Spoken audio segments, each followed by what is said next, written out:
بسم اللہ الرحمن الرحیم۔ آسان علم دین کورس سبق نمبر 14۔ آج کا عنوان ہے روزہ۔ آج کی آیت کریمہ: اعوذ باللہ من الشیطان الرجیم، بسم اللہ الرحمن الرحیم۔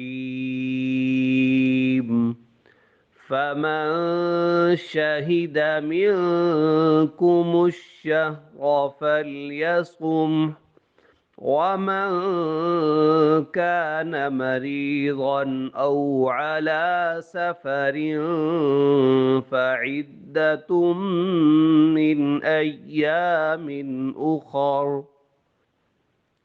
ترجمہ: لہذا تم میں سے جو شخص بھی یہ مہینہ یعنی رمضان کا مہینہ پائے اور وہ اس میں روزہ ضرور رکھے، اور اگر کوئی شخص بیمار ہو یا سفر پر ہو تو وہ دوسرے دنوں میں اتنی ہی تعداد پوری کر لے۔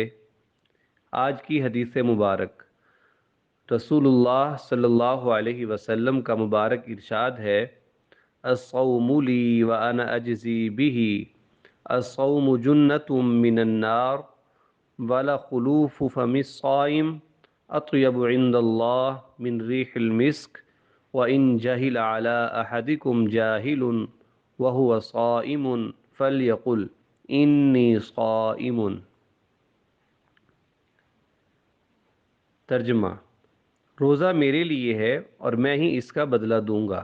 روزہ جہنم کے لیے ڈھال ہے۔ روزے دار کی منہ کی بدبو یا بو اللہ تعالیٰ کے نزدیک مشک کی خوشبو سے بھی زیادہ پاکیزہ ہے، اور اگر کوئی جاہل تم میں سے کسی کے ساتھ جہالت سے پیش آئے اور وہ روزے سے ہو تو اسے کہہ دینا چاہیے کہ میں روزے سے ہوں۔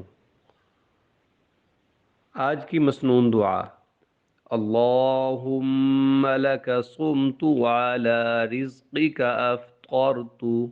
ترجمہ: اے اللہ، میں نے آپ کے لیے روزہ رکھا اور آپ کے رزق پر افطار کیا۔ آج کا فقہی مسئلہ: ہر عاقل بالغ مسلمان پر رمضان کے پورے مہینے میں روزہ رکھنا فرض ہے۔ روزہ یہ ہے کہ صبح صادق سے لے کے غروب آفتاب تک کھانے پینے اور جماع سے خود کو روکا جائے۔